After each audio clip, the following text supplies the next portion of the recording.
వాకింగ్కు తీసుకుపోయి ప్రియుడి సహాయంతో భర్తను చంపిందట. వాకింగ్ పోదాం పానదట.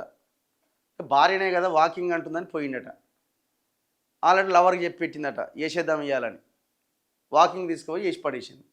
రాజస్థాన్లో జరిగింది ఈ ఘటన. రోజు కూడా అవుతున్నది ఇది. ఏంది ఇది?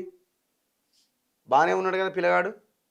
ఈయన ఆశీష్ అనే ఆయనని ఈ అంజు అనే ఈ అమ్మాయి చంపింది భర్తని. వీనితో కలిసి సంజు అనేటోని కలిసి. ఆ ముగ్గురు ఫోటోలు చూడొచ్చు మనం. మళ్ళీ పెళ్ళి ఎప్పుడైంది? 3 నెలల కిందనే అయింది. ఇప్పుడు ఆ పెళ్ళి చేసుకోకుండా అయిపోతుండే కదా. ఆ పెళ్ళి చేసుకోకుండా వాడితో లేచిపోయినా ఆ ప్రాణం నిలబడుతుండే కదా. ఏం అన్యాయం ఇది? ఇప్పుడు ఏకంగా వెబ్ సిరీస్లు సినిమాలు వస్తున్నాయి, మీమ్స్ దాని మీద రకరకాలుగా ఇట్లాంటి ఇన్సిడెంట్స్ మీద. పెళ్ళైన 3 నెలలకే ప్రియుడితో కలిసి భర్తను హత్య చేయించిందో యువతి. పక్కా ప్రణాళిక వేసిందట.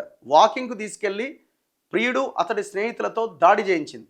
ఆ పైన రోడ్డు ప్రమాదంగా చిత్రీకరించే ప్రయత్నం చేసింది. మేఘాలయ హనీమూన్ హత్యను గుర్తు చేస్తున్న ఈ దారుణ ఘటన రాజస్థాన్లో జరిగింది. శ్రీ గంగానగర్కు చెందిన ఆశీష్కు 3 నెలల కింద అదే ప్రాంతానికి చెందిన అంజుతో పెళ్ళైంది. జనవరి 30న రాత్రి 9 గంటల సమయంలో ఆశీష్ అంజు రోడ్డుపై అపస్మారక స్థితిలో పడి ఉన్నట్లు కనిపించడంతో అటుగా వెళ్తున్న కొందరు ఆసుపత్రికి తరలించారు.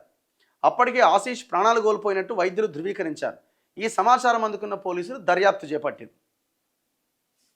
ఇగో నగలు లాక్కెళ్ళినట్లు నాటకం ఆడిరట. నా నగలెవడో ఎత్తుకపోయిండు, మమ్మల్ని రోడ్డు యాక్సిడెంట్ చేసి అని నాటకం ఆడిందట.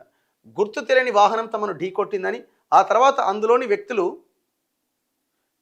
తన నగలు లాక్కెళ్ళినట్లు అంజు విచారణలో పేర్కొన్నది. అయితే ఆమె చెప్పిన వివరాలకు ఘటనా స్థలంలోని పరిస్థితులకు పొంతన లేకపోవడం, ఆశీష్ ఒంటిపై తీవ్ర గాయాలు ఉండడంతో అంజుకు మాత్రం ఎలాంటి గాయాలు కాకపోవడంతో పోలీసులు అనుమానంతో ఆమెను గట్టిగా ప్రశ్నించారు.